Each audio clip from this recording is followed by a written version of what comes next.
المشاهدين، مساء الخير عليكم. وزي ما عودناكم في برنامج شارع الحدث، وشارعنا النهارده من قناة الصحة والجمال والتطرق إلى الأزقة والمدقات في الحوار الوطني. حلقتنا النهارده هتبقى حوار شيق وجميل، حوار ممتع في حضرة فضيلة العالم الدكتور أحمد كريمة، أستاذ الفقه المقارن وغني عن التعريف. بارك الله. نورتنا. أكرمكم الله. معانا المستشار والمفكر السياسي الأستاذ عاصم الوزير، المحامي بالنقض والدستورية العليا. أهلا بحضرتك يا فندم. أهلا وسهلا يا فندم، سعيد بتواجدي مع حضرتك ومع العالم الجليل. بارك الله فيكم. طبعا فضيلة الشيخ المثير للجدل أحيانا حسبما يقتضي الأمر وفق قواعد تتعارض مع بعض الآراء، مش عايز أقول الشاذة أو الأهواء الشخصية، وأتمنى أن أكون أصبت في هذا التعريف. اصمت للأبد. هذا الرد جاء في مداخلة تلفونية على إحدى البرامج من الصحفية سحر الجهارة. رد على حضرتك بشأن حضرتك قلت من حق الزوج المغترب أن يتزوج ثانية، وليس للزوجة الأولى الحق في الاستئذان من الزوج. ما هو ردك؟ بسم الله الرحمن الرحيم. الحمد لله رب العالمين، والصلاة والسلام على سيدنا ومولانا محمد بن عبد الله وآله وصحبه ومن والاه واتبع هداه، وبعد. أستأذنك واستأذن معالي المستشار والحضور الكرام في أنني أنوه فقط على تصحيح واجب لما يتعلق بالحلقة الماضية، إظهارا لحق سعى عنصر متسلف غمطه حيث ادعى كذبا وزورا أن البرنامج الموقر وأن القناة المحترمة تضمنت الأسبوع الماضي عبارة اخترعها هذا المتسلف: القرآن يزدري المسيحية. هذا لم يحصل. حضرتك موجود وسعادة المستشار موجود. بالفعل هم تواجدوا على إحدى المواقع السوشيال ميديا وقالوا القرآن يزدري المسيحية على لسان فضيلة الدكتور أحمد كريمة. أنت شاهد عيان وأنت مقدم البرنامج، ومعالي المستشار كان موجودا معنا. هل هذا حصل مني؟ هو لم يحدث. طيب. هو لم يحدث. يعني حضرتك علشان بس أكمل التصحيح. اتفضل. هل حصل مني سعادة المستشار؟ كان حديث ديني في محله وفي الصميم التشريع الإسلامي. لكن نحن لم نتناول هذه العبارة الخطيرة. لا طبعا، لا طبعا. ده المتسلف هو الذي أقحم القرآن فيها. الصواب أنني قلت أن المتسلفة يزدرون المسيحية. هذا التزوير المفضوح يكشف التدين المغلوط المكشوف لهؤلاء أدعياء السلف، وأنهم يكذبون كما يتنفسون كعادتهم. أربأ بنفسي أن أذكر اسم هذا العنصر الذي زور ويعلم، إن كان يعلم أن أكبر الجرائم فاجتنبوا الركس من الأوثان واجتنبوا قول الزور في سورة الحج، وأن النبي محمدا صلى الله عليه وسلم لما قال: ألا أنبئكم بأكبر الكبائر؟ قلنا: بلى يا رسول الله. وكان متكئا فقال: الإشراك بالله وعقوق الوالدين. وكان متكئا فاعتدل فقال: ألا وقول الزور. كررها حتى قلنا إشفاقا عليه يا ليته سكت. ومن هنا أنا أناشد أجهزة الدولة المعنية اتخاذ إجراءات رادعة بحق هذا المتسلف وأمثاله ونظائره وأشباهه على مواقع التواصل الاجتماعي في أنهم يزدرون المسيحية وينفذون أجندات الموساد الإسرائيلي لضرب الإخاء الديني والوحدة الوطنية في مصر. كذلك أناشد المعنيين بالشؤون الإسلامية أيضا رفع دعاوى قضائية على هذا المدعي المتسلف الأفاك الذي أقحم القرآن قدس الأقداس فيما لم نقله لا من قريب ولا من بعيد، بل إن القرآن الكريم يأمر بمودتهم. لا ينهاكم الله عن الذين لم يقاتلوكم في الدين ولم يخرجوكم من دياركم أن تبروهم وتقسطوا إليهم إن الله يحب المقسطين. هذا ما لزم أن أصححه وأنبه على أخطار المتسلفة خوارج الزمان. أما ما تفضلت بطرحي أنا أربأ بنفسي أن أرد عن فلانة أو علانة، ولكن أنا أتكلم في العموم والمطلق. بالنسبة لتعدد الزوجات ليس واجبا وليس سنة وليس حراما وليس مكروها، هو على الإباحة. فانكحوا ما طاب لكم من النساء مثنى وثلاث ورباع.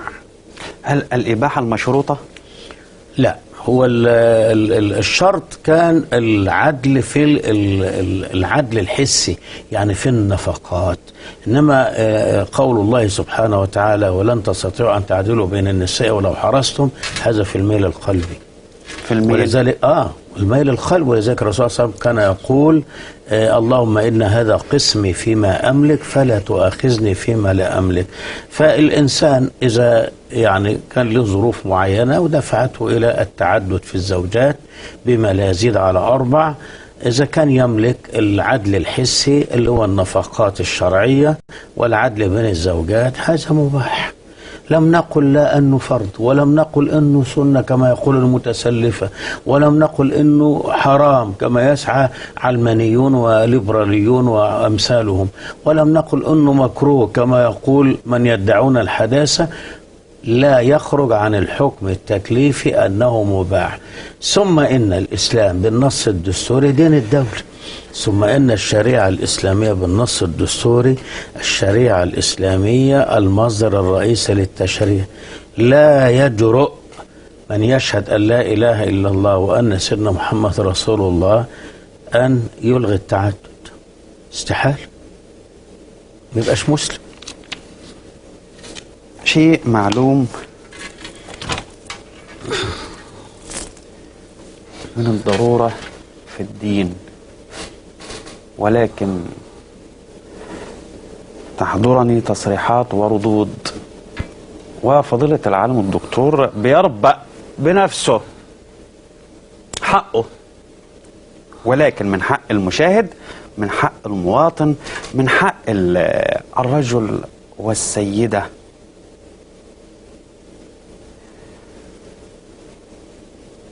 اللي حدث عندهم تداخل وتشويش في هذه القضية أن تتضح بشكل كامل. ما هي؟ حضرتك أخدتني ولما قلت صحفية عزيزة علينا ولا رأيها معها أدواتها حرة، ولكن تنتصر للمرأة، علما أن فيه دين وفيه قواعد وفيه ثوابت بنمشي عليها. حضرتك أخدتنا ونحن في هذا الحوار الممتع، ويحاورني فضيلة العالم الدكتور بل ويراوغني ليهرب من الأسئلة المنوطة بإيضاح أمور متداخلة في بعضها. حضرتك قلت الزواج مباح، حضرتك عرفت المعنى في العدل، أيوه، اللي هو الميل القلبي، ده اللي هو الإنسان لا يستطيعه. لكن المطلوب العدل الحسي والنفق. العدل الحسي والنفق المتمثل في المعاملة والنفقة. أنا كلامي دقيق. النفقة وإذا وجدت والله مباح من حقه طبعا، إذا اقتضى الأمر، إذا كان له رغبة. نقدر نلغي نص قرآني؟ لا طبعا. يعني الآية في سورة النساء من يملك تعطيلها أو إلغائها، ده آية فانكحوا ما طاب لكم من النساء مثنى وثلاث ورباع. الأمر الآخر هو يعتبر بس يعني لا أقول عتاب محبين فقط. أنا لا أدري لماذا، مع أن الإسلام ليس بمتهم فيدافع عنه، وليس بمدان فيعتذر عنه. طب لماذا لا يتكلمون عن المرأة المسيحية واليهودية؟ مش برضو جزء من المجتمع المصري؟ جزء لا يتجزأ من المجتمع الهيكل الكامل. يعني كأن المظلومة في نظر العلمانيين والليبراليين المرأة المسلمة، وكأن المرأة غير المسلمة غير مظلومة مثلا. ده أنا بدي مثال يعني. نعم. لا يجرؤون، لأن للمسيحية من يدافع عنها، ولليهودية من يرفع معاداة السامية. الإسلام للأسف صار ملطشة لمن يعقل ومن لا يعقل. لا أقول إلا ما قاله سيدنا عبد المطلب: للإسلام رب يحمي. للإسلام رب يحمي. الحديث شيق، وهنتنقل مع الفقيه القانوني بعدما تحدثنا وتحدث إلينا الفقيه الشرعي المستشار عاصم الوزير.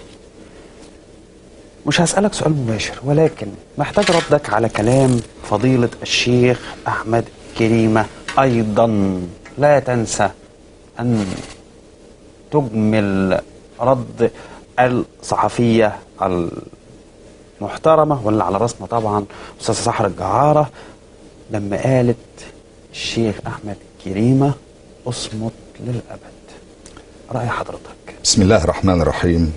الحمد لله رب العالمين، والصلاة والسلام على سيدنا رسول الله صلى الله عليه وسلم. أما بعد، استكمالا لما بدأناه الحلقة الماضية حول فرض وجود الدور الرقابي على الإعلام والسوشيال ميديا. أحسنت. هذا النموذج المطروح يعني في حديث حضرتك وفضيلة الشيخ الجليل، نحن بصدد أمرين. واحد، السوشيال ميديا أساءت لفهم الحديث الشرعي من فضيلة الأستاذ الدكتور، وروجت لإشاعات من شأن هذه الإشاعات ضرب الأمن والسلم المجتمعي. نعم. النموذج الثاني هو الإعلام أو الصحافة. يعني أنا ما عنديش فكرة هي صحفية تحرير أم إعلامية شاشة، ولكن حضرتك ذكرت قلت أنها صحفية أو إعلامية صاحبة قلم، لها أدوات. صاحبة قلم. لا نعترض على القول الحر السليم ما لم يخالف شرع أو قانون أو يضر أو دستور. ما هو الدستور يعني أو دستور، ما هو الدستور والقانون. قانون مأخوذ من كلاهما التشريع جاي الدستوري. لعملة واحدة. هذه المسألة طالما لم تضر قل كيفما شئت، يبقى وجوب فرض الرقابة الإعلامية. هذه الأحداث بتؤكد على وجود الرقابة كما ذكرنا من قبل، لكن إطلاق الأقوال والتصريحات من أجل الشو الإعلامي أو جلب مشاهدات معينة على حساب الحديث الديني، وكما ذكر في الحلقة الماضية أن الحديث الديني لابد أن يختص به الأزهر الشريف وحده. نعم. دون غير. بارك الله فيكم. وعليه فإن ما أثير إن دل فيدل على أن هناك من يتحدث فيما لا يفقه. أحسنت. كون أن يكون هناك حديث عن تحريم تعدد الزواج زي ما كما ذكر فضيلة الشيخ الجليل، الدستور يقضي بأن الشريعة الإسلامية هي المصدر الرئيسي للتشريع. نعم. فالتشريع القانوني لم يحرم أو لم يجرم تعدد الزوجات، لأن حالة تجريم فهذه مخالفة للدين الإسلامي اللي هو المصدر الرئيسي للتشريع القانوني، وأمر خطعي. طبعا طبعا لا خلاف. لكن فهم الحديث في مسألة تعدد الزوجات وقول مباشر أنه حرام، فهذا أمر لا يجوز إطلاقا، ويجب محاسبة كل من يتقول على الدين الإسلامي بغير مفاهيمه الصحيحة السليمة. نعم. وتفسيراته الخارجة من الأزهر الشريف هي التي تعتمد في الفتوى وفي الإعلام. أما غير ذلك فكما قلنا سابقا أنه عبث في الفتوى، وأصبح الفتوى في المسائل الدينية كثير من يفتي دون علم، ودي مسألة خاطئة. يعني القول بالتحريم منكر مخالف للقرآن والسنة والدستور. نعم. نعم. أستاذ الدكتور أحمد كريمة وصفوك بأن الدكتور أحمد كريمة مثير للجدل، وهذا توصيفهم على هواهم، ولكن عايزين نقول حميتك وغيرتك على الدين وثوابت الشرع، والتي من شأنها تدعيم أواصر المجتمع، استقرار المجتمع اللي بيعود للدولة. ما هو في إحدى محاور الحوار الوطني هناك الحوار المجتمعي بعد الحوار السياسي والاقتصادي. خلينا نتكلم في الحوار المجتمعي. ما هو أنا هيخرج عليها حد دلوقتي ويقول لي هو إيه مناسبة الحوار حول تصريحات الدكتور كريمة والرأي الفقيه القانوني الأستاذ عاصم الوزير وسحر الجعارة وأمنة نصير مع حفظ الألقاب طبعا. لا، أنا عايز أقول لك إن هي وسيلة من وسائل تدمير المجتمع، الخلط بين الأمور المجتمعية، زعزعة الأهواء، والتي من شأنها ضرب المجتمع. الدائرة الصغيرة لو تم ضربها وقعت الدائرة الكبيرة، ونحن داخل الحوار الوطني علشان محدش يقول لي هو انت جاي النهارده احنا بنتكلم في الحوار الوطني والمواطن اللي عايز يقوم والدولة اللي بتنهض وبتعالج وانت بتقول لي جواز وطلاق وتعدد. اما هو انا بقول لك استقرار المجتمع الداخلي من شأنه النهوض بالدولة. أخذناها من على لسان العالم الدكتور أحمد كريمة، وهو عالم شرعي أيضا وسياسي، لما قال هو إشمعنى المسلمين وإشمعنى عندنا في مصر، وإشمعنى واحدة تطلع على الشاشة تقول لي أنت تبوسي رجل جوزك، والتانية تقول لها جوزك ملوش حق يديك الأمر وممكن تباتي بره. هو زعزعت استقرار المجتمع يأتي من داخل البيت الصغير، الحضانة اللي بنخرج منها الأطفال علشان يبقوا أشبال يبقوا رجال يشيلوا الوطن على أكتافهم. دكتور أحمد كريمة العالم الجليل وليس مثير للجدل، ولكن هو يصفح ويصفع حسبما تقتضي الشريعة بالمقام وبالمقال، ويصفع بحدة وشدة حال تجاوز وتجاهل الشرائع والثوابت. لا، احنا بنقول 1400 سنة ويزيد نزل الكتاب من السماء، القرآن الكريم، القرآن الكريم، نعم. وفسرته السنة، وعارفين امتى الراجل يتجوز وامتى يعيش مع زوجته وتعيش في كنفه وأولاده علشان يبني مجتمع. ولكن لابد على الجهات الرقابية كما قال الأستاذ عاصم الوزير تلقي البصر بحدة على هذه الزوايا التي تضرب المجتمع في العمق.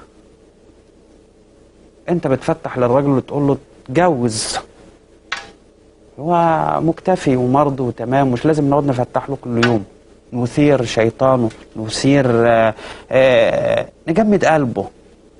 مش لازم نفتح للست اللي عندها ظروف ايا كانت صحيه او خلافه او سوء تفاهم او الى اخره ان هي تمنع زوجها انه يتجوز. لا، ما ممكن يمشي في علاقه محرمه. ضوابط الشرع واضحه. استاذ عاصم الوزير، شايفك عايز تتكلم، عمال تخبط لي كده على عايز تقول ايه؟ عايز اقول ايه؟ هو ايه اللي اثار الحديث ده كله؟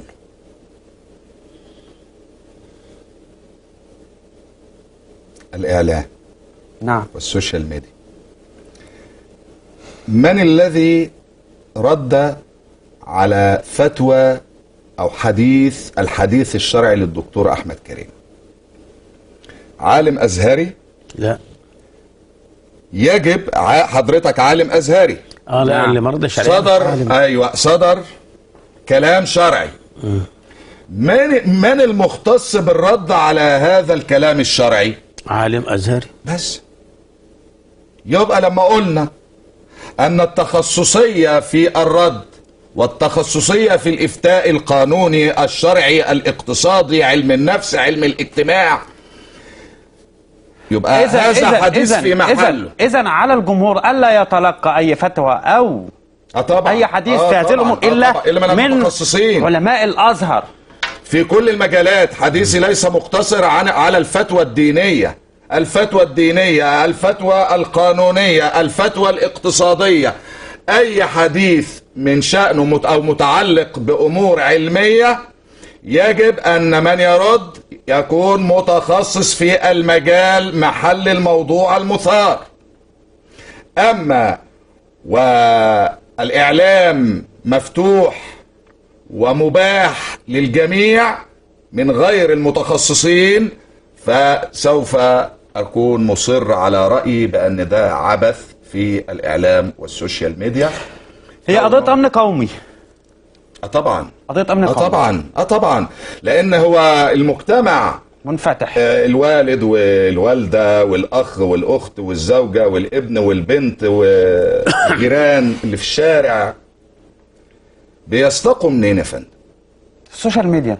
مني ومن حضرتك ومن فضيلته ومن هذا ومن ذاك. والسادة فقهاء للأسف أن بينخرط ما بيننا هذا وذاك من غير دارسي الموضوع محل الحديث أو محل الفتوى أيا ما كان مجال الفتوى.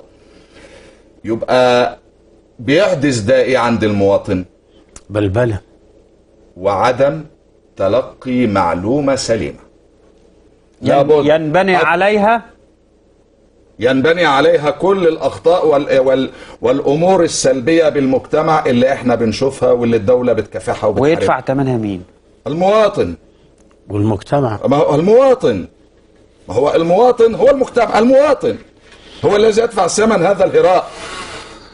إذن لابد من الرقابة على الإعلام وعلى السوشيال ميديا، لأنها صارت في كل بيت، صارت مرجع ومصدر لأي سؤال. ادخل واسأل أي معلومة تقرأها تشوش مغلوطة ملهاش أساس. في يعني مش استدراك، تكملة لما تفضل به المستشار بارك الله فيه. يعني الدولة ممثلة في الأزهر الشريف أبقاه الله، وزارة الأوقاف المصرية أعانها الله. لما الدعوة الإسلامية المسجدية تناط بالمتخصصين من الوعاظ وإمة المساجد، بالتالي يعني إلى حد ما تم استبعاد غير المتخصص التيار السلفي والإخوان ومن على شاكلته انتقلوا من منابر ومحاريب المساجد إلى السوشيال ميديا يبثون سمومهم.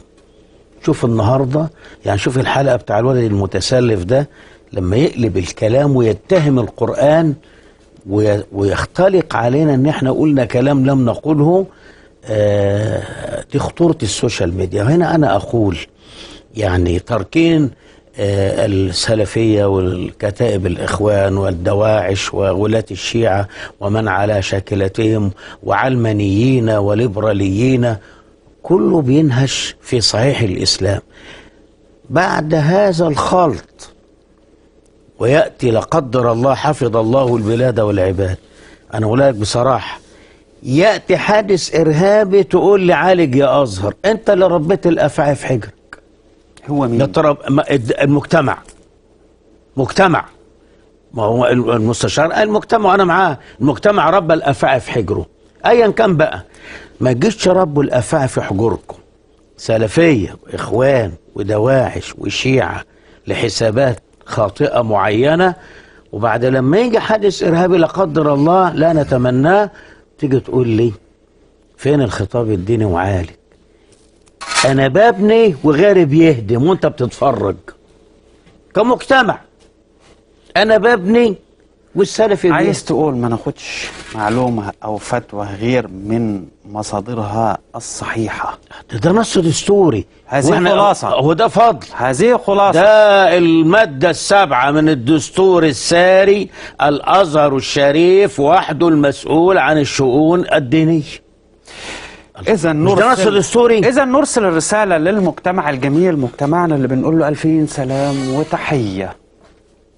عايز معلومة، عايز فتوى، التخصص في القرآن. ما تروحش الواحد متسلف يا أستاذ سالم.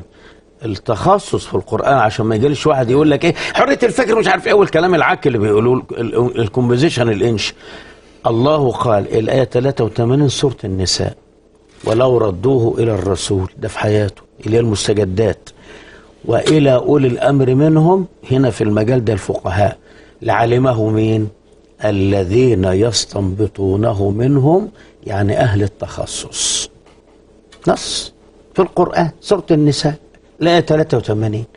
وفي عصر الصحابة رضي الله عنهم الرسول عليه السلام عمل تخصص بإيجاز، حفظ القرآن الكريم والروايات يبقى عبد الله بن مسعود رضي الله عنه وأرضاه. تفسير القرآن الكريم سيدنا عبد الله بن عباس رضي الله عنهم.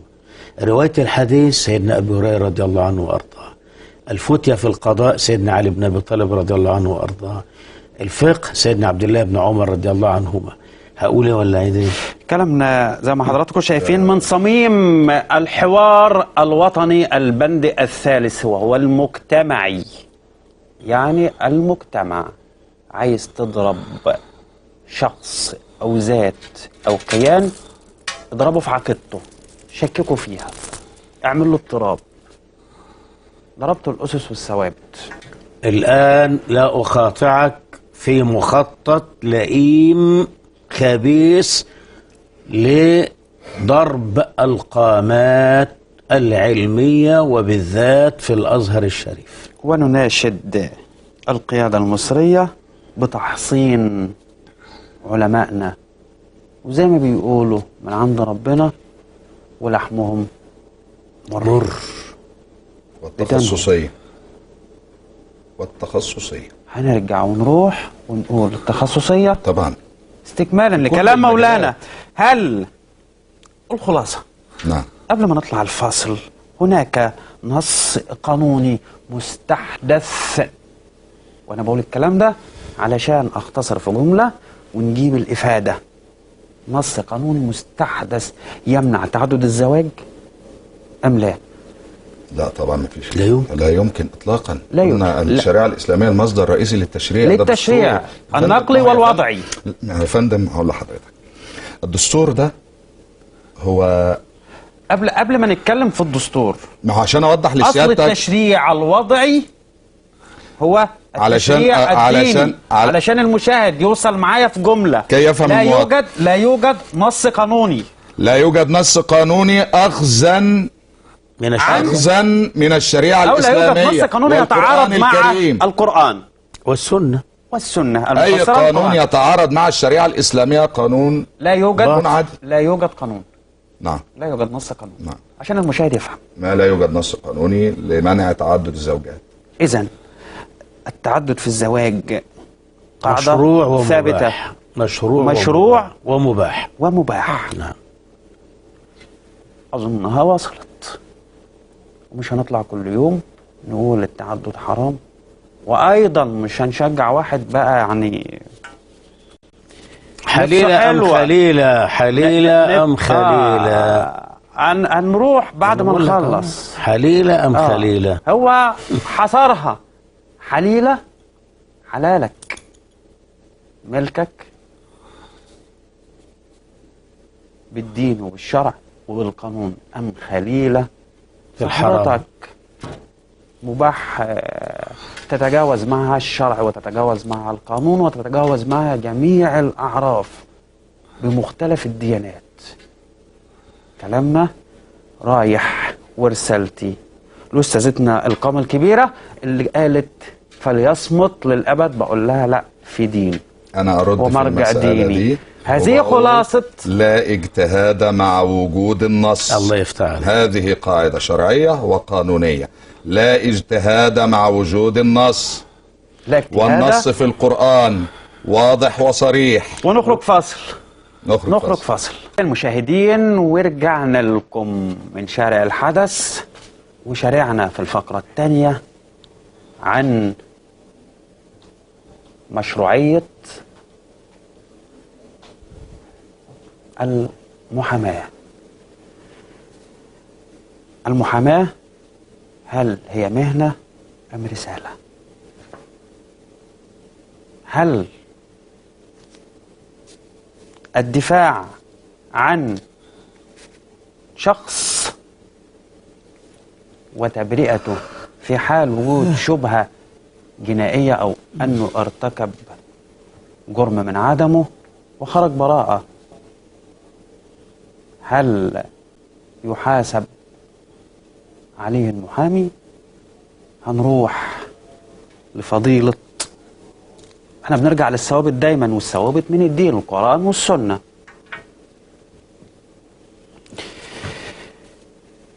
فضيلة الشيخ أحمد كريم، هو السؤال صعب. نقابة المحامين نقابة عظيمة جدا، حصن الحصين لحماية العدالة للمواطن والدولة في المحافل المحلية والدولية. عايزين تأصيل مهنة المحاماة من الشرع.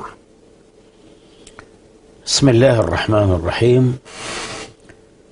بادئ زي بدء كل التوقير والتقدير للقضاء الواقف، ألا وهي رسالة ومهنة المحاماة.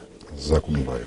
فأولا أصلها الأصيل في القرآن الكريم، لما أرسل الله سيدنا موسى عليه السلام. سيدنا موسى كان خرج من مصر، طبعا اللغة المصرية بالنسبة لسيدنا موسى رقم 2، واللغة المصرية القديمة كانت رقم لا أنا عكست، اللغة المصرية القديمة كانت رقم 1، لغة بني إسرائيل كانت رقم 2. الشاهد لما سيدنا موسى خرج من مصر إلى أرض مدين على حدود الأردن، ظل هناك كما في سورة القصص 10 سنين. طبعا 10 سنين في منطقة ثانية، نسي كثيرا من مفردات اللغة المصرية القديمة.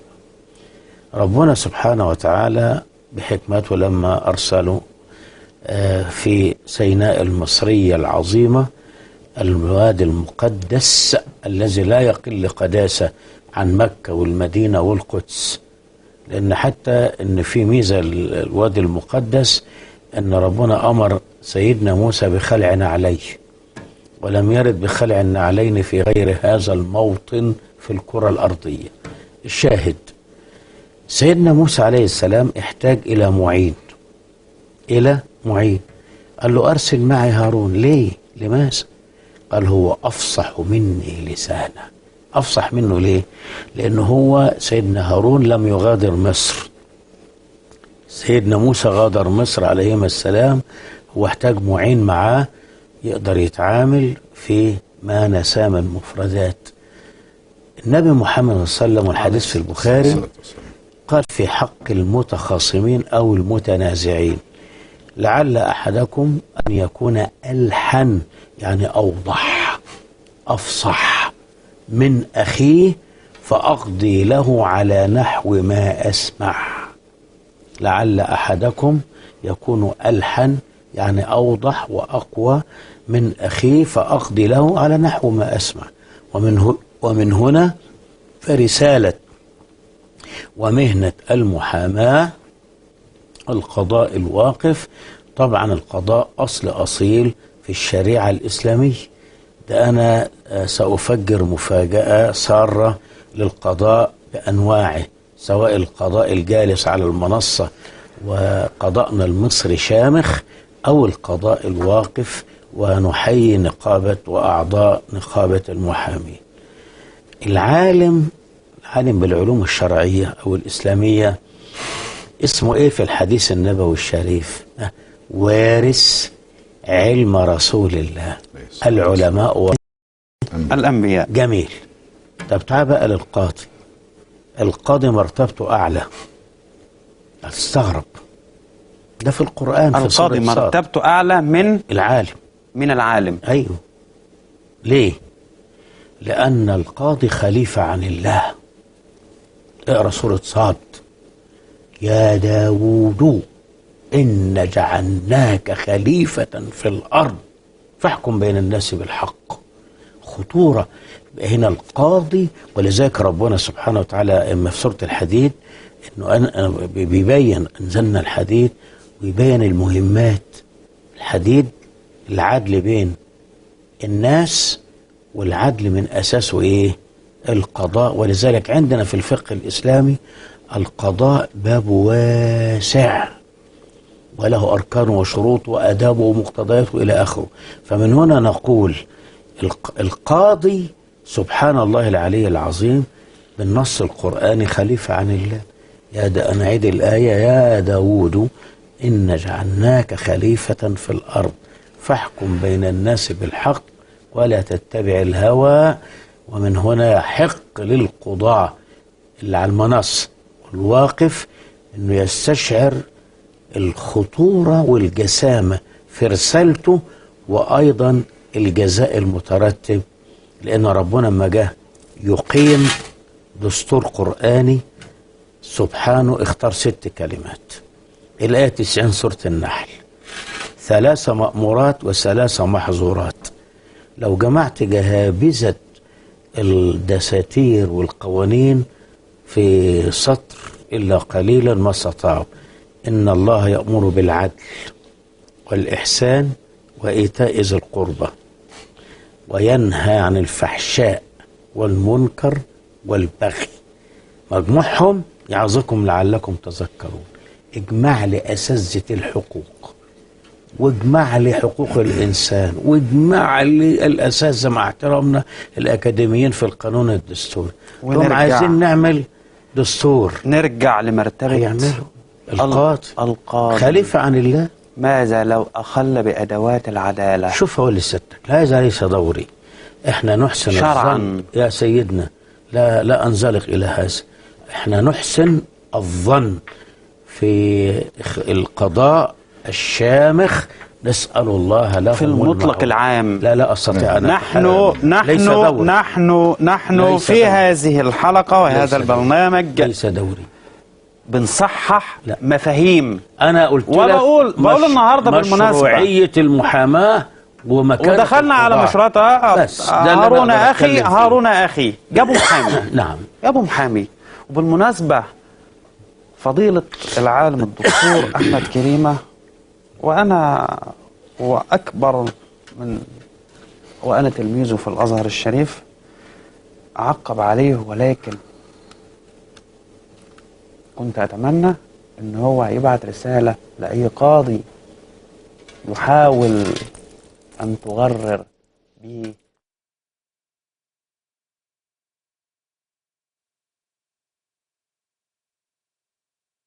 على نفسه. بس. السيد الرئيس عبد الفتاح السيسي واقف وعينيه صحية كويس جدا، لأن القضاء المصري الشريف والنزيه، شريف ونزيه، ولكن إذا حل خلل عن قصد أو عن غير قصد، النهاردة أوامر السيد الرئيس بعزل وكيل نيابة ورئيس محكمة أو رئيس نيابة وقاضي، ونزلهم لنفس الدرجة ولكن في وظيفة تانية غير القضاء. والله أنا بحييه وعارف إن ميزان الاستقرار داخل مصر هو ميزان العدالة. بقول لك يا ريس شكرا حقيقي. وينقي دائما لما ياخدهم عن قصد أو عن غير قصد، كان الخلل أو غيره، ولكن هو الجهة المنوطة بعد ربنا سبحانه وتعالى للرقابة على جميع المناحي والنواحي التي تضمن السلامة للمجتمع المصري. هارون أخي لفصحته انتدبه واستأذن ربنا علشان يكون له محامي. مهنة المحاماة متى، أو العمل في المحاماة متى يكون مهنة ومتى يكون رسالة؟ بسم الله الرحمن الرحيم.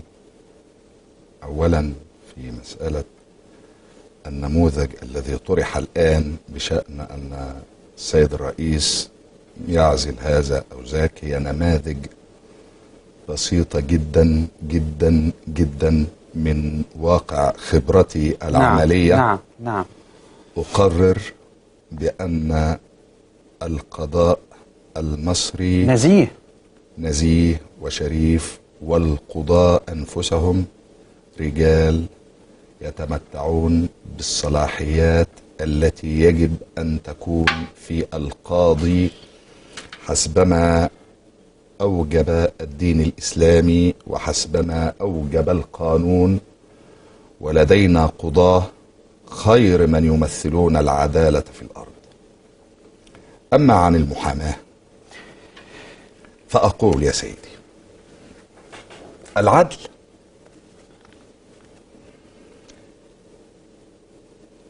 من أسماء الله الحسنى ومن صفات الرحمن.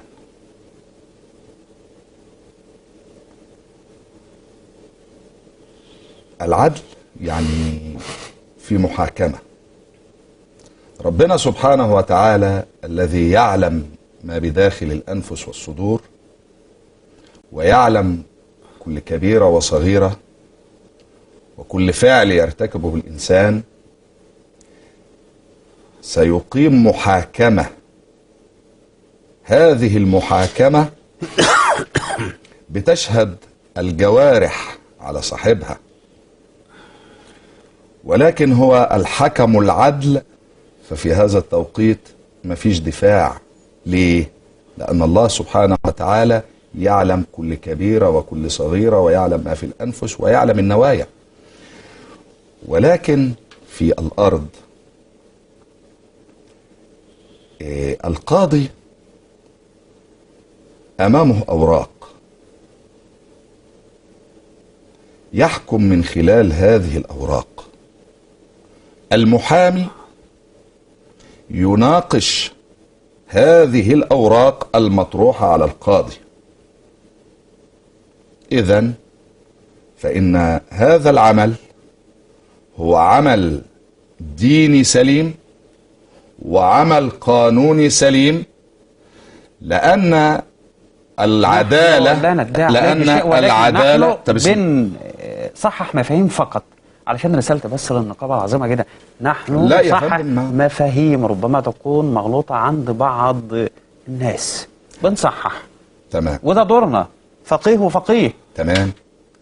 ولكن القول الفصل في هذه المسألة كما أوضح فضيلة الشيخ الجليل من الناحية التشريعية، حديث القانوني في المسألة. لما كان يلزم لتحقيق العدالة وجود محام طبقا للدستور والقانون.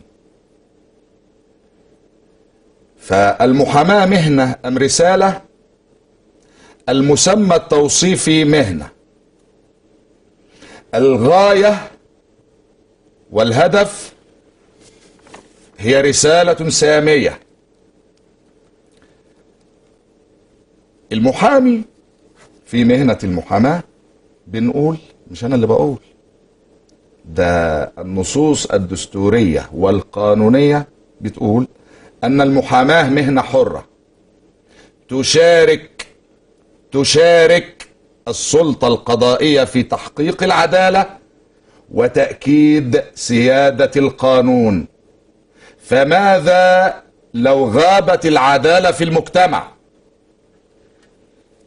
هل أصبحنا في دولة ديمقراطية أم أصبحنا في غابة برية؟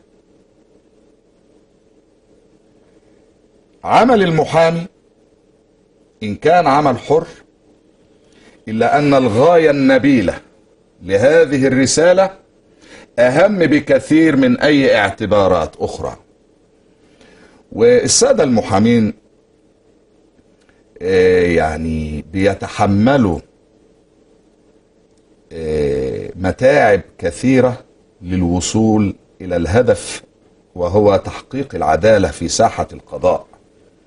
وعليه فإن هذه المهنة هي أنبل وأشرف المهن ولا غبار على ذلك، وكل من يتقول على المحاماة بغير ذلك فهو مخطئ شرعا وقانونا، لأننا نعمل في هذا الوطن بموجب دستور وبموجب قوانين بتلزمنا أن نؤدي عملنا بأمانة. يبقى دي رسالة ولا مش رسالة؟ الأمانة المفروضة في العمل، ولا رقابة على المحامي لأحد إلا إيه؟ ضميره والله سبحانه وتعالى. تبقى رسالة أم غير رسالة؟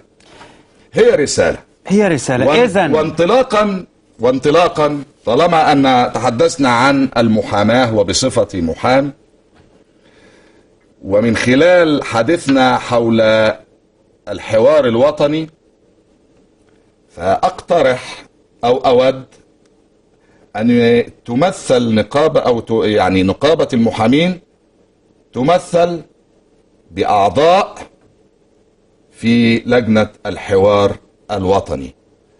ليه؟ حتى تستقيم العدالة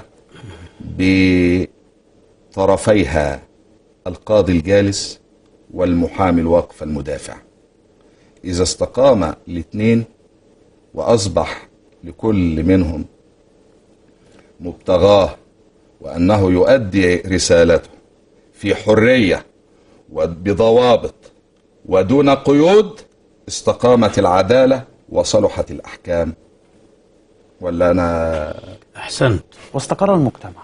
واستقرار هو العدالة استقرار مجتمع يا فندم. عدالة تساوي استقرار مجتمع. أساس الملك العدل. طبعا. أساس الملك.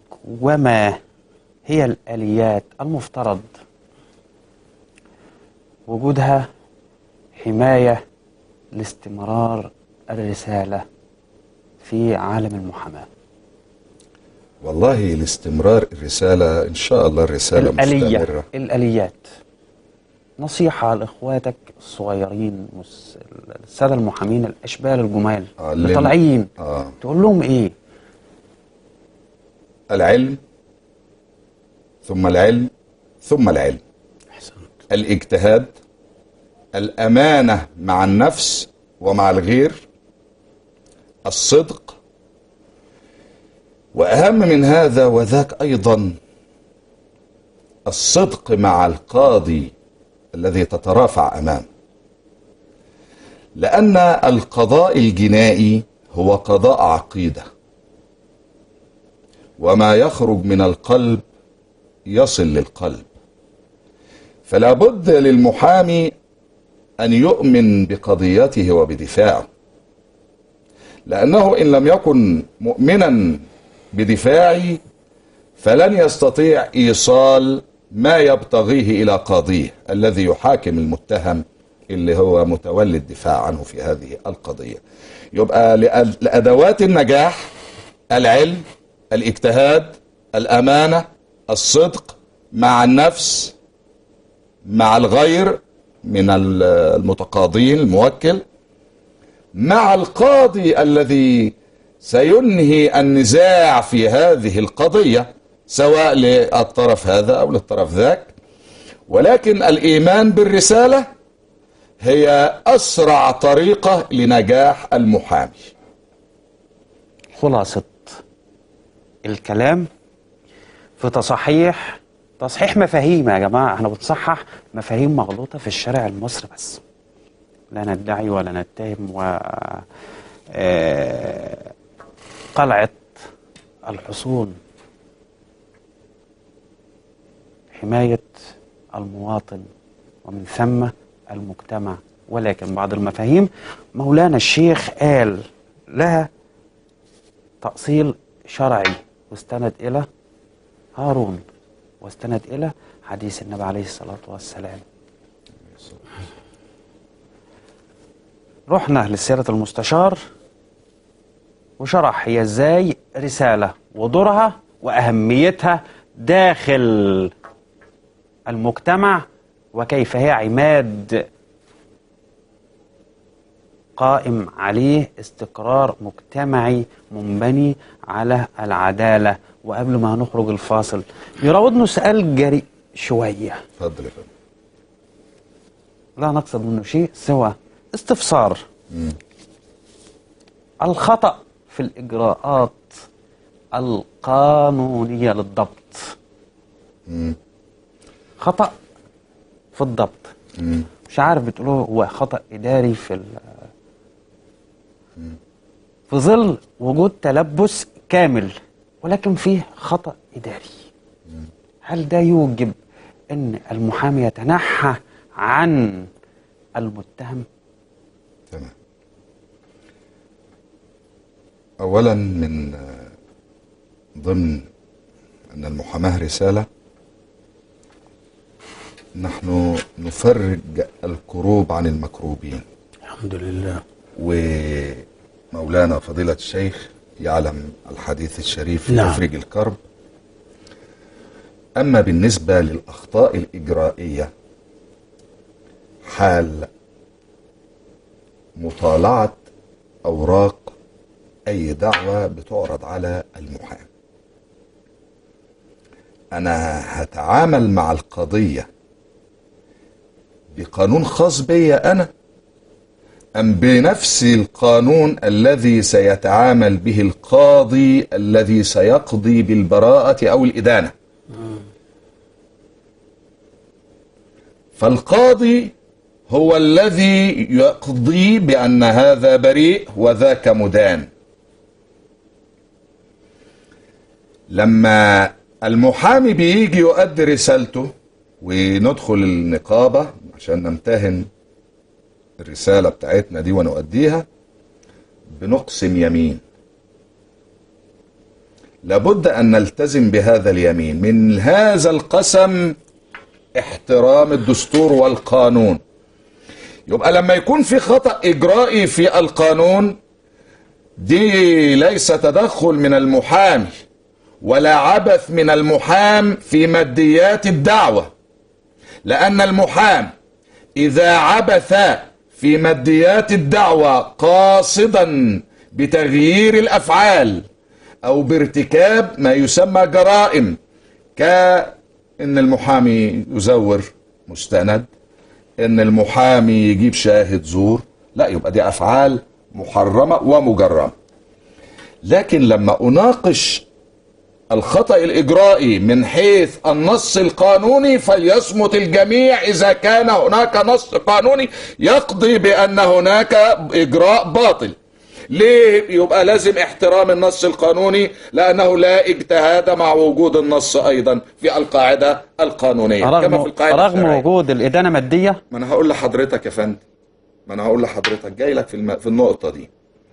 هو مين اللي قال ان في بطلان؟ انا؟ لا، القانون.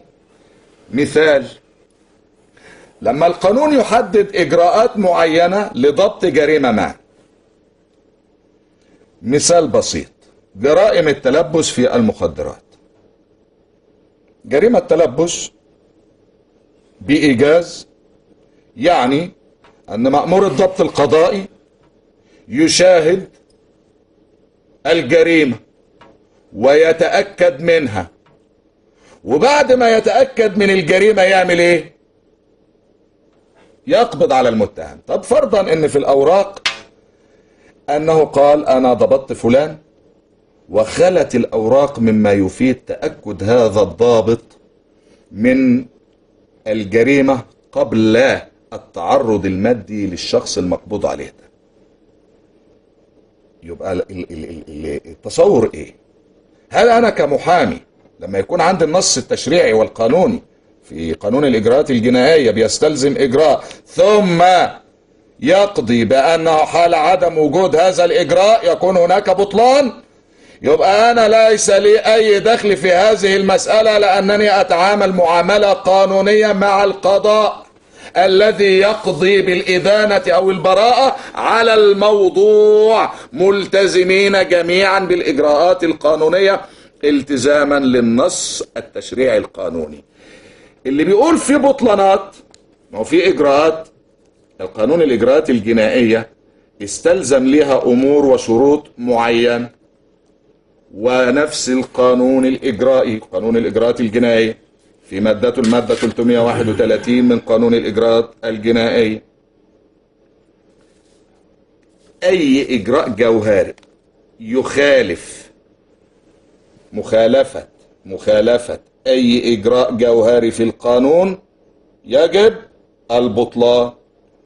طب المحكمة هتبطل ده بس عندها فيه مخدرات؟ لا، ده أثر القبض الباطل، رغم وجود أثر القبض الباطل. 336 إجراءات جنائية، هناك عدي كام سطر، كام صفحة ولا 2 بس كده، هتلاقي بيقول لك إيه؟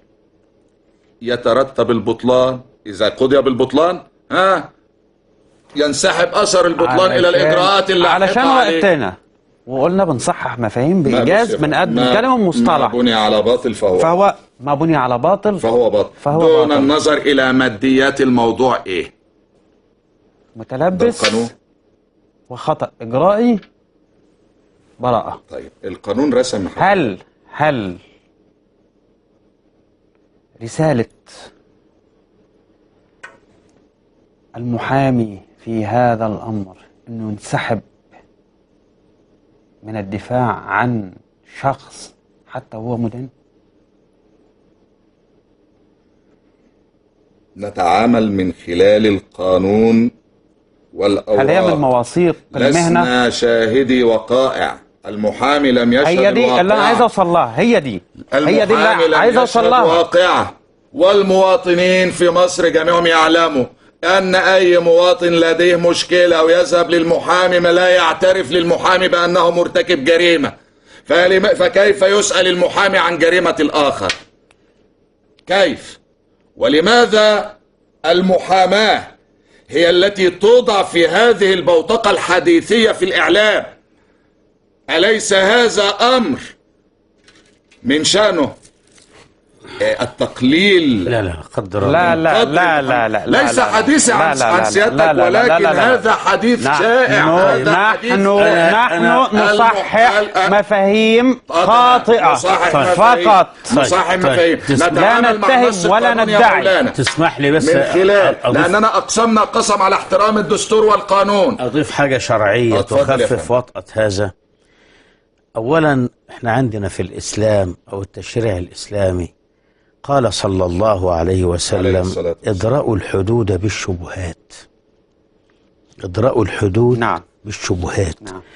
وقال صلى الله عليه وسلم لأن يخطئ القاضي في العفو خير له من أن يخطئ في العقوبة.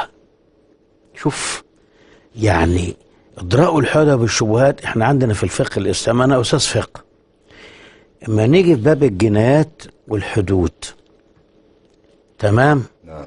نفرض القاضي وجد شبهة في الدعوة لمصلحة المتهم.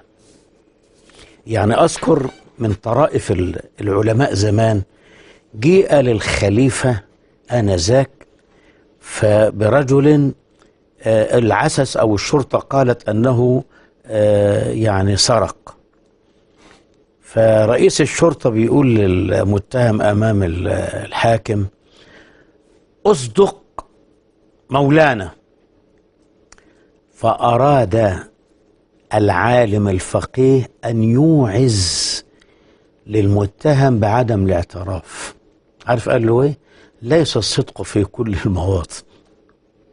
سبحان الله، ليس الصدق في كل المواطن. ولذلك يا أستاذ سالم أرجوك تركز معايا. اتفضل مع حضرتك. في جريمة الزنا للمحصن، الحديث في كتاب المغني لابن قدامة الحنبلي، لما جاء سيدنا ماعز رضي الله عنه وأرضاه جاء لرسول الله صلى الله عليه وسلم عن جهة اليمين وقال: زنيت يا رسول الله، فأعرض عنه.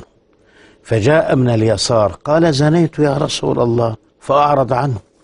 فجاء إلى اليمين مرة ثالثة قال: زنيت يا رسول الله، أعرض عنه. فجاء من الرابعة فقال: زنيت يا رسول الله. فأدار النبي حوارا قضائيا رفيع المستوى. قال: يا ماعز، لعلك لامست، لعلك فاخست، مع احترام للمشاهدين، لعلك قبلت، لعلك بيدوله مخارج على فكرة، يديله مخارج رغم الإقرار. أنا بقول لك أهو الحديث أهو. النبي عليه الصلاة والسلام يعطي. لا إله إلا، أنا جبت الحديث ومرجعه. نعم نعم، أنا أؤكد بس خليك للمشاهد. ما أقول الحديث للآخر. لعلك. فسيدنا ماعز رضي الله عنه أصر على الإقرار. فسيدنا ماعز بعد ما أقر، الرسول صلى الله عليه وسلم أرسل إلى أقاربه قال: أبيه خلل عقلي؟ قال: لا. يعني بيجي له نوبات صرع مش عارف إيه. قالوا له: لا. فالمهم الرسول صلى الله عليه وسلم لم يملك فآنذاك إلا أنه أمر بإقامة الحد. لكن لما جه اللي أوعز من قبيلة أسلم لسيدنا ماعز أن يعترف، تعرف أن الرسول عاتبهم عتاب شديد. عارف قال له إيه؟ قال لي اللي قال لي ماعز روح اعترف للرسول حتى لا ينزل فيك الله قرآنا. قال: هل سترت صاحبك بطرف ثوبك؟ هل سترت صاحبك بطرف ثوبك؟ بدل ما تخليه يقر ويعدم. شوف الأخلاقيات. ولذلك خدنا احنا في الفقه الإسلامي قالوا إيه؟ ويندب. الآن اللي انتوا تقولوا المحاماة، عشان المحامي على الرأس من فوق، لأنه قلت القضاء الواقف وقضاءنا كله شامخ ونزيه. تعرف قالوا ويندب التعريض. شوف أنا بتكلم على الشرع الإسلامي، للمتهم بأن يحاول الابتعاد عن الإدانة. ليه؟ نرجع لحديث النبي: اطرأوا الحدود بالشبهات. لسه ولأن يخطئ القاضي في العفو دقائق خير له من أن يخطئ فين؟ في وسعدنا بوجود حضرتك سيادة المستشار عاصم الوزير بارك الله فيك. رد عليا بحدة وقال: نفعتنا. وانتم بتتهمونا ليه؟ احنا بنصحح مفاهيم. نقدم التحية والتقدير ممثلة في حضرتك، كونك تمثل نقابة عظيمة. لا، جميع الاحترام، لها تأصيل شرعي وتأصيل قانوني. وكنت عايز أوصل وأقول من مشروعية الحكم القضائي وجود محامي، وبتشوفوها في الدراما وفي الأفلام لما يجي متهم معهوش محامي المحكمة بتفوض محامي. صحيح. لأن الحكم لو صدر بدون وجود محامي إذن هو باطل. معانا في الفقرة الحرة دقيقة أو اتنين وعايزين عرض الصور ونقول ونرجع بنتكلم في الحوار الوطني، الحوار المجتمعي. احتديت وعايز تقول كلام كتير، للأسف مفيش وقت، وهنروح لفضيلة الشيخ وهترد معاه. تخرج إحداهن مذيعة لطيفة جميلة، بقول لها مساء الخير، من باب الوطنية ممكن بتتكلم، شايفة زوجتها صح، بتمتدح الزوج وبتدعو الزوجة إن هي لطاعة زوجها لدرجة توصل للعبودية. رأيك؟ مش رأيي، رأي الإسلام واضح. ولقد كرمنا بني آدم، وقال سيدنا النبي صلى الله عليه وسلم النساء شقائق الرجال. يعني نقول لها تقعد في البيت؟ ما أنا أقدرش أقول لك، أنا أقول لم أقل هذا، أنا قلت لك التكريم الإلهي لبني آدم ذكورا وإناثا، التكريم الإلهي للنساء والنبوي النساء شقائق الرجال. أما كون آراء من هنا أو هناك تتناقض مع القرآن في استقرار الحياة الأسرية أو في تكريم الإسلام للمرأة أو حقوق الزوج والزوجة، كلام لا نسأل عنه. أخرى تقول بأن احنا هنمشي ورا لا يوجد، هنمشي ولا الشذوذ يا سالم. هذا هو تصريح، هذا شذوذ، هذا شذوذ. شذوذ بنقول ان هو مش قاعده، هو مش قاعده. احنا جايين قلنا نصحح مفاهيم، نصحح في مفاهيم يا مولانا. الأخرى الأخرى تقول الزوج ملوش حق يسأل زوجته هتبات فين النهارده، لو رفع عينه في عينيكي تسيب له البيت ويمشي. لا يا جماعه، احنا بلاش الحديث لا يتناسب مع الحدث. نحن لابد وأن ندعم القيادة المصرية، ندعم الوطن في بناء الدولة الحديثة. معنا صورتين يا ريت نشوفهم سريعا. اتفضل على بال اسمح لي في موضوع ولكن في عجالة معانا دقيقتين. كلمة واحدة. اتفضل. كلمة واحدة. اللي بيفتي ويتدخل في شؤون الأسرة المصرية، انت حضرتك خريج ايه وتعليمك ايه بالظبط وثقافتك ايه؟ أسرة ونقاش أسري، 1 2 رجل دين، عالم في الطب النفسي، عالم اجتماع، ده اللي يتحدث في الأمور الأسرية، يبقى في لجنة بتتكلم. إنما كل من هب ودب يطلع يقول هذا وذاك، هو ده السبب. يا ريت نتفضل نستعرض الصورتين وزيادة نسبة الطلاق. نستعرض الصورتين. معانا صورة طبق فيه لحمة وحد بيتكلم. يعني الشعب المصري جميل، صاحب فكاهة حتى في عز أزمته، ولكن عايزين نقول ارتفاع الأسعار بيرجع إلى الاحتكار. في كم قطعة بيرجع معانا الاحتكار وغلو الأسعار بدون مبرر، وغياب من التجار. لا أنا ما أقدرش أو من غياب الوازع الديني والطمع والجشع. واللي يعمل كده مش وطني. الله انا اقول مش بيساعدش في بناء الوطن. ما هو انا الاستقرار المجتمع من الاستقرار الغذائي. لما انا احتكره ارفع سعره، المواطن هيئن، بالتالي هيعاني. قال صلى الله عليه وسلم اللهم من رفق بأمتي فارفق به، ومن شق على أمتي فاشقق عليه. ننادي بالرفق والرحمة من جميع من لهم علاقة بتوفير المقومات الأساسية للحياة من باب الإنسانية والوطنية. وفي كلمة الرأي القانوني، لما كانت هذه المسألة هي أزمة عالمية، السمك عندنا تعقب يا ريت على الصورة. سمك. طب ما هاجي لحضرتك، ما هو السمك او اللحمه هي أزمة، هي أزمة عالمية، علما بان في بحيرات لا علف ولا غيره مش بيتكلف، هو مجرد خيار. ما انا مش ما ينفعش ما ينفعش ان انا ارد في كلمه، لان ده موضوع كبير محتاج في عاتق، على عاتق الدولة وعلى عاتق المواطن. الدولة ناخدها بإيجاز، الدولة عليها تفعيل دور الرقابة على الأسواق ومحاربة الاحتكار محاربة فعالة. ويعاد مفتش التموين.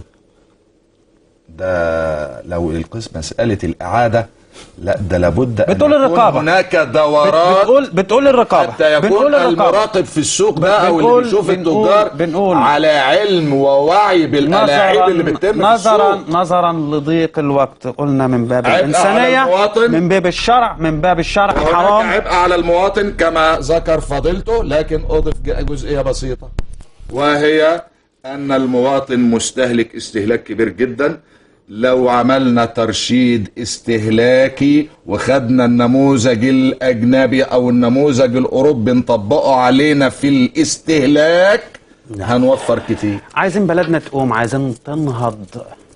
القيادة مش لوحدها تقدر تقوم.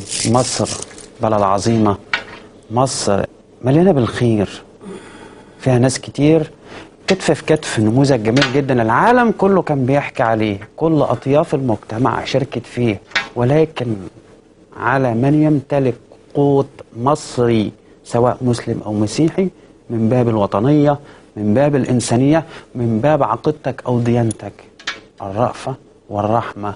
عايزين نعدي، ولما مصر تقوم يا سيدي اعمل اللي نفسك فيه. السادة المشاهدين بالعدل. السادة المشاهدين، طبعا في ضوابط، نحن في دولة، نحن في نظام،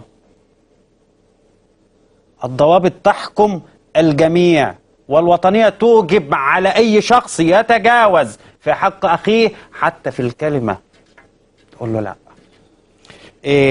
خلاص نهاية حلقتنا الجميلة. بنقدم رسالة إلى السيد وزير الأوقاف، كان في طلب تغيير مسمى مسجد حسن عمر إلى التقوى، وبقاله سنة في العرض عند سيادة الوزير. دي رسالة من مواطن لم يتم اعتماده للآن. في نهاية حلقتنا كنا بنصحح مفاهيم، لا ندعي ولا نتهم.